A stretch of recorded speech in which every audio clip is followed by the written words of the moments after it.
Men bir hikoya aytib beraman. Aytmoqchi bo'lganimni farosatli insonlar o'zi tushunib oladi. Bir kuni Buxoroning podshosi elu xalq qanday yashayapti ekan deb qiziqib, bosh vaziri bilan shaharda tashqarisiga kiyimini almashtirib aylangani chiqibdi. Qishki kuni ketayotsa, bir odam qishki sovug'ida anhorga suvga tushib, oshlangan terini suvga botirib, keyin toshga uryapti. Podshoh eski kiyimda haligi odamga qarab, Kosibga qarab, "Assalomu alaykum" dedi. Kosib qarab, bundoq qarabdi-da, "Assalomu alaykum Sardori jahon" dedi. Bosh vazir aytibdiki, "Bu sizni tanib qoldi shekilli, farosati o'tkir ekan shekilli, qayerdan tanidi ekan" dedi. "Bilmadim, tanidimmikin, tanidimmikin. Ke shuni farosatini bir sinaylik" dedi. Da qarab, suvda ichida qishki kuni tizzasigacha botib turgan odamga qarab, "Bu suvga tushyapsiz qishda, oltilarda nima qildingiz?" dedi. Endi taqsir oltilarda ham xuddi shu ahvol edi-yu, lekin sizni davringizga kelib, oltini oltiga qo'shmasak 12 bo'lmayapti dedi. Dedi podshoh. "Kechalari turmaganmidingiz?" dedi. Kosib aytibdiki, "Turganmiz-u, Allohning qadar qismati o'zgalarning xizmatini qilishyapti" dedi. Tushundim. Podshoh qalbidan bir savob qilish niyati o'tibdi-da, yordam bering shunga dedi. "Ey Kosib" dedi. "Agar sizga" dedi, "kechqurun g'oz yuborsam" dedi. "So'ymasdan patini yula olasizmi" dedi. "Ovozini chiqarmasdan patini yulaman" dedi. Va yo'lda davom etib ketishdi. Kechqurun saroyga qaytib kelgandan keyin podshoh bosh vazirdan so'radi. "Xo'sh, bosh vazir, Kosib bilan bo'lgan suhbatimizni anglay oldingizmi" dedi. Vazir aytibdiki, "Sardori jahon ming bora uzr, ammo anglay olmadim." "Shundaymi" dedi. "Bo'lmasa sizga vazifa bosh vazir" dedi. "Yo kechasi bilan borib o'ylab, buni sirini yechib, biz nima haqda gaplashganimizni, nima deyilganini bilib keling, yoki ertalab borib Kosibni olib kelib o'rningizga bosh vazir qilib qo'ying" degan ekan.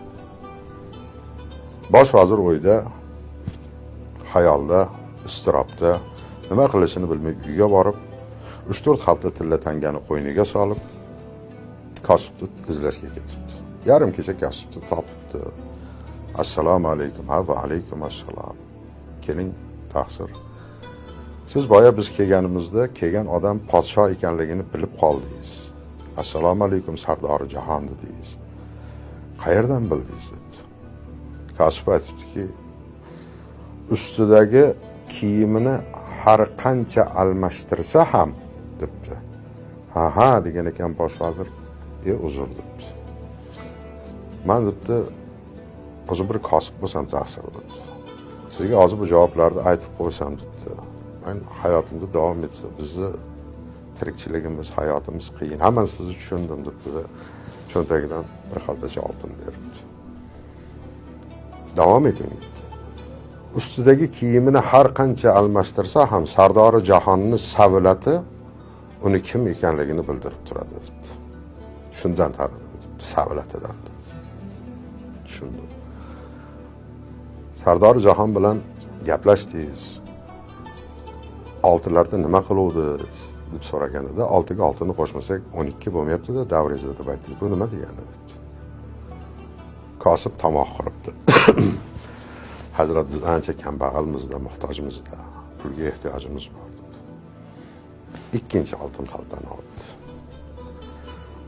Aytibdiki, podshohni so'ragan oltisi bahor va yoz edi. Ya'ni bu 6 oyda harakat qilmadingizmi, qishda g'amini yemadingizmi dedi. "Ammo men podshohning yuziga qo'rqmasdan, podshohim sizni davringizda xalq ancha qiynalib qoldi. Biz bahorda, yozda shuncha ish qilsak ham, qishda ham ishlashga majburmiz, chunki kunimiz o'tmayapti" deb aytdi. Tushundim. Keyingi bir savol. "Kechalari turmadingizmi?" desa, "Turganman, ammo o'zgalarning xizmatini qilyapti" dedingiz. "Shuni tushuna olmadim" dedi. Kosib yana tomoq quribdi, tangaga shama qilibdi. 3-xaltachani ham oldi. tillasini olib, endi tahsil debdi, podshoh kechalari turmadingizmi deganda, farzandlaringiz yo'qmi, o'g'illaringiz yo'qmi deb so'radi. Men aytdimki, alhamdulillah, farzandlarim bor. Faqat Alloh faqat qizlar berdi. Ular o'zgalarning xizmatini qilyapti, o'g'il bermadi. Shu sababdan ishlayapman dedi. Ha, tushundim. Oxirgi savolim. G'oz yuborsam, so'yasizmi demadi, patini yo'l olasizmi dedi. Bu nima degani? Aytibdiki, Kosib ta'sir debdi.